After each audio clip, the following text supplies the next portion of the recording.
1. I work for a large insurance company in a department designed to help agents with questions about any aspect of their operations. I specifically assist with a special kind of bookkeeping, with the exception of sensitive information only accessible by the agent. The resources we use are the exact same ones as what the agents have, so we generally try not to only answer the question, but explain the process and resource, so next time they can handle it in office. Normally, agent staff members call and are pleasant and interested in learning. When the agents themselves call, you basically know off the bat that they will be rude and entitled. This agent in particular was asking one of the few questions that would require him to open up a file on his computer I didn't have access to.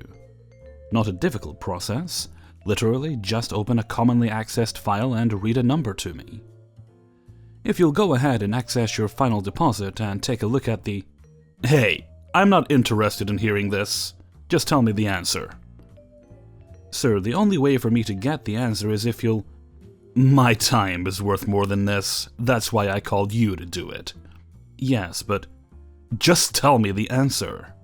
One moment while I see if there's any alternate way to get this information. At this point, I place him on hold and relay the conversation to my neighbor, who confirms that the only other option would be to escalate a ticket to second-level support. But they would really just be calling him to tell him exactly what I was trying to say. I happen to know that the support team is about 4 weeks behind on their tickets. And it's only getting worse by the day. Even though this guy is rude, I want to give him the chance again to solve his problem in 5 minutes instead of a month. Sir, unless you want me to open a ticket, we can easily find the information if you'll just open the fucking ticket. I told you my time isn't worth this. Certainly. I'll get that ticket started for you right away. Is there anything else I can help you with? Yeah. Can you mark my ticket priority? Nope. Have a nice day. 2. I was recently reminded of this bit of malicious compliance from some years ago. At the time, I was working at a small animation studio. The head of the studio, Jay, had been long revealed to only have 2 real skills: spotting talent and lying to them in order to recruit them. I have never met another person who could be so casually mendacious in my life. I and my co-workers had all been burned by this guy so many times. We weren't really on speaking terms anymore, but it was a fun place to work otherwise, so we basically ignored him as much as we could. The sales team was bringing in work, and Jay usually just kept to his office working on his terrible properties. We had to work on developing his work in our downtime, which was a great motivator to keep busy. Occasionally, though, he decided he was going to get involved, and when we were invited to submit a treatment for a kids' TV series for a big studio, he assumed control of the project. Usually when he got involved, everyone just corrected his stupider ideas. But by this time we were completely fed up, so we decided we would do it exactly as he wanted. He managed to convince the business manager to sink about $45,000 into the pitch, which was absurd for the scope of what we were being asked to do, especially considering the studio wasn't doing particularly well at that point. And as expected, it was a complete shit show. Rather than expressing any kind of vision, he brought in a ton of additional talent to design an absurd number of character design variations in order to figure out what he wanted. But he never honed in on anything and ordered full treatments on almost all of them, which included expression sheets, turnarounds, action poses, and more. All standard stuff once you lock in what you want, but with 20+ variations of all the main characters, it was astoundingly inefficient. The entire production went like this. We were asked to include a title design, so he told me to print out all the fonts on the server, so they can pick the one they wanted to use. I told him we had over 1,000 fonts on our server, but he persisted, so I printed them out. About 15 to a page, on about a ream of paper. It monopolized the printer for hours. The kicker was the animation test. Normally you don't get to the test stage until after the first round of proposals have been reviewed. But Jay was determined to prove that for those with no talent but lots of ambition, there's no end to the things you can't achieve. He ordered not 1 but 3 separate animation tests, each in a different style, of almost 5 minutes of material from the script. What's more, he wanted one of those tests animated in a feature film quality style, like a Disney film, which would never be cost-effective for a TV show. But he bullied onward, bringing in another huge team of folks to produce the mountain of work in the few weeks we had. It was insane. By the time all was completed, he went over budget by an additional $15,000. He packed up all his material, including the 350 pages of fonts, and flew out to do the pitch. The material actually looked great, but the scattershot presentation was unfocused and off base. Needless to say, we didn't get the job, and a month later the studio's main financial backer found out about the massive overages, and finally took the advice of the business manager and lead producer and fired his ass. I ended up staying with the company for many more fun years and worked on a lot of great projects. Jay went on to pull a similar stunt at another studio before it dramatically crashed and burned, after which he was pretty much banished from the industry. 3. Here's the story of the most epic malicious compliance I've ever seen firsthand. I was involved, but only as a very minor co-conspirator. And it happened a long time ago, so details might be a bit fuzzy, but at the time it was amazing to watch. I attended a public university in the US Northeast in the late 1980s to early 1990s. It's important to remember that technologies were very different then. No email, no cell phones. Personal computers, answering machines, debit cards, and organizational databases had only been around a few years. Everyone was still figuring out how to use them, and things were changing fast. And students are creative destruction par excellence. So here's what happened. Every year at my university, students were issued an ID card that could be used for food at one of the many cafeterias. One of the few snack stores, candy, soda, apples, the campus pizza place, and the campus burger place. Pretty standard now, but back then this was cutting edge. If you ran out of extra dollars, you couldn't get a pizza and snacks, but you could always get cafeteria food. At the very end of every year, you'd get a letter saying how much was still on your account, and it would roll over to the next year. So no one really paid that much attention to the account. It had been this way since the card system had started, which made it tradition. Until one year, when the school decided to change it. A notice went out about a week before the end of school, by letter, to parents, that the money on the cards would no longer roll over, so any money not spent would just vanish into the university accounting system. Most students didn't know about it and didn't think about it. Who calls their parents? Most kids didn't have answering machines. But a few heard and got mad. They complained to the university and were told that if they didn't want to lose the money, they should just spend it before the end of semester. Okay, can do. The mad kids went and talked to the do-gooder kids and all hell broke loose. Here's where I enter the story. I was walking down the street toward the campus pizza place, and a girl came running up to me. She explained the situation and asked if I had any money left on my card, and would I please donate it to the local food bank and homeless center. Yeah, sure. So she dragged me into the pizza place, past an idling station wagon. When we got inside, she marched me up to the counter. The kids looked at her with sad resignation. The girl just handed over my card and said, "Milk." The counter kid rang me up for about $20 worth of 50-cent milk cartons. That's 40 of them, you're welcome. About a case. I had just bought a case of milk. She grabbed the case and, with me in tow, ran out and tossed it into the station wagon next to about 5 other cases of milk. She then grabbed the next kid walking down the sidewalk and, with me watching in awe, marched him in to buy apples, then more milk. That's when the vans showed up.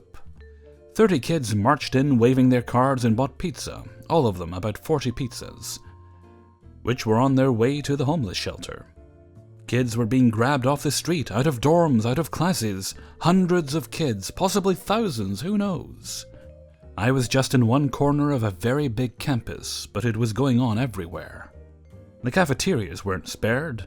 They were ransacked for everything that wasn't a hot lunch. Ice cream bars, gone. Orange juice boxes, gone.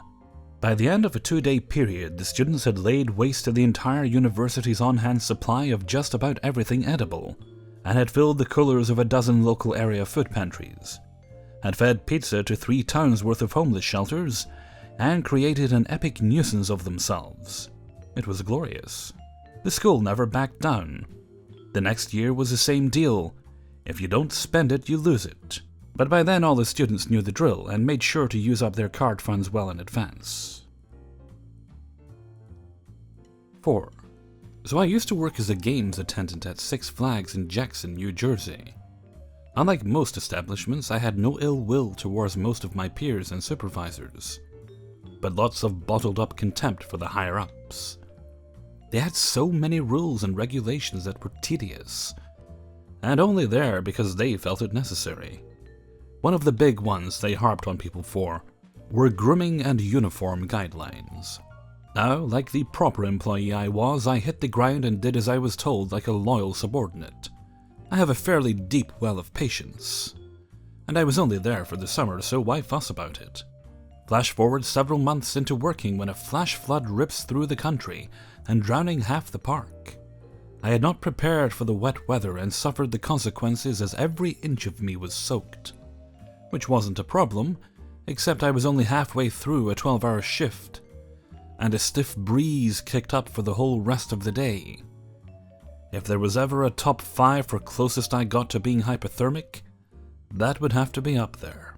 Now you mesh all that together with a pay just over minimum wage for 3 years of service, an almost hypothermic shift, and a lousy paycheck every week, you have the perfect combination for a disgruntled employee. So naturally I thought of different ways to make my last day at work more memorable. But what to do? They have rules for everything, and breaking them at bare minimum precludes you from clocking in or getting suspended or getting fined, fired, or arrested. Then it hit me. The perfect middle finger to the higher-ups for my last day. So I took that Ancestry.com swab and figured out more or less everything my parents had told me about my genealogy. I know this sounds off topic, just bear with me. On my mom's side was lots of Viking and German, and on my dad's side was British, Hungarian, and Irish. Now, being the prideful bastard that I am, I naturally had to buy some of the cultural garb my ancestors would have worn, because I figured I had to represent. Which is where this comes full circle. I decided to don my kilt, knee-high wool socks, and my flashes on my last day of work. Now bear in mind at this point it's the middle of August in an amusement park. Anyone who's been to an amusement park in ball-sweltering heat will tell you it gets a bit steamy, especially when you're in wool-knit, knee-high wool socks. But like I said, I am a prideful bastard, and after sneaking my kilt in my bag through security, I put it on and had at it. I had also managed to mock up a good enough Irish accent, being I'm an American anyway, over the summer, and in full regalia went from beginning my shift at 4:30 until the park closed around 11. And just to put some icing on the cake, several full-times were patrolling my area that day, of which I made damn sure to stand out in the open and be noticed. The best part was I was only breaking trivial rules, nothing worth a fine or an arrest, and the only leverage they had against me was at the window, since it was my last day anyway. Checkmate. But here's the best part. Even though my username is definitely not my actual name, most games employees at Six Flags have undoubtedly heard about this, because like a wholesome, properly done joke, it continues to pay dividends. The higher-ups were so furious with the stunt I pulled that afterward they tightened the clothing guidelines further still. For example, excluding the adornment of fun socks. When I went back with a friend of mine, everyone made a comment on it, and even employees I had never met before referred to me as Kilt Guy.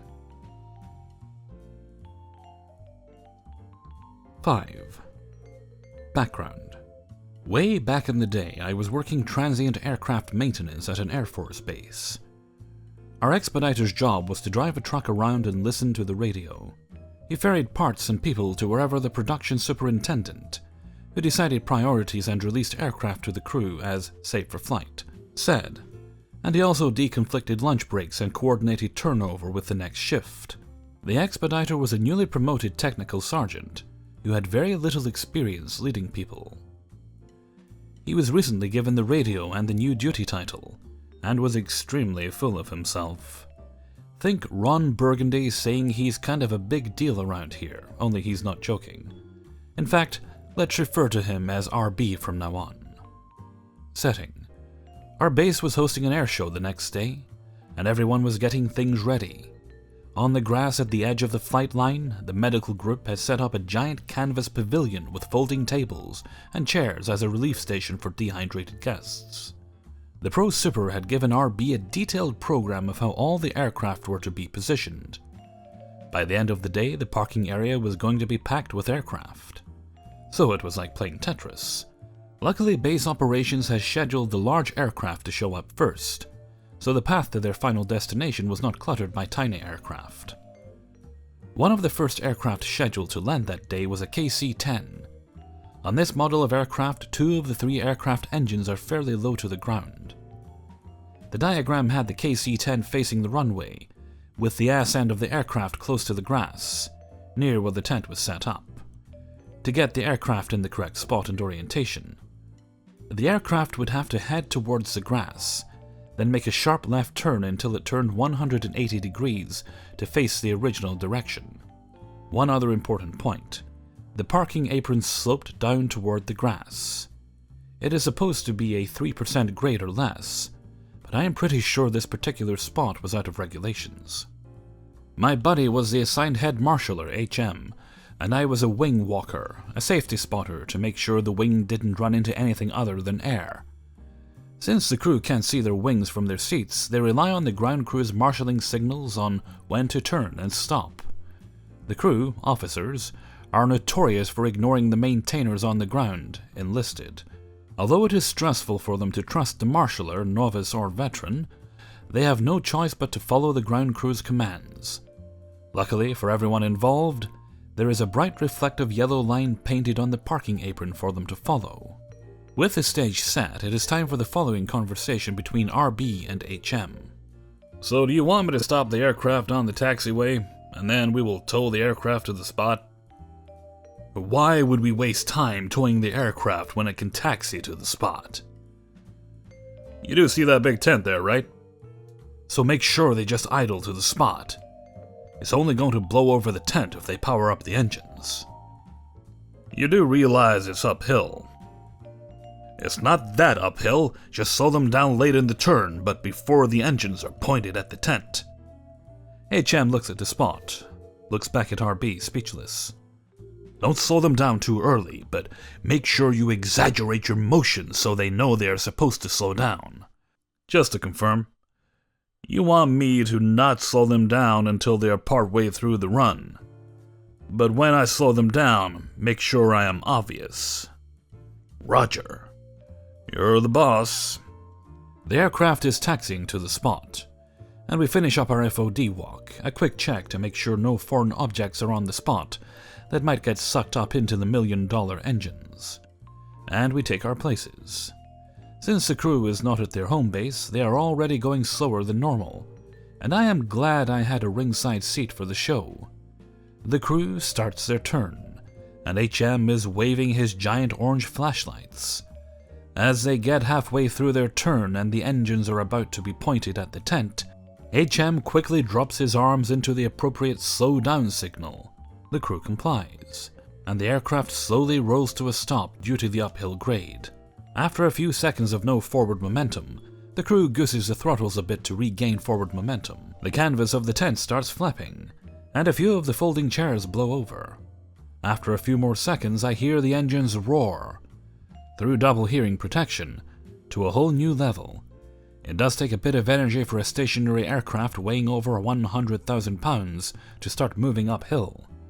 I am sure this played out like HM thought it would.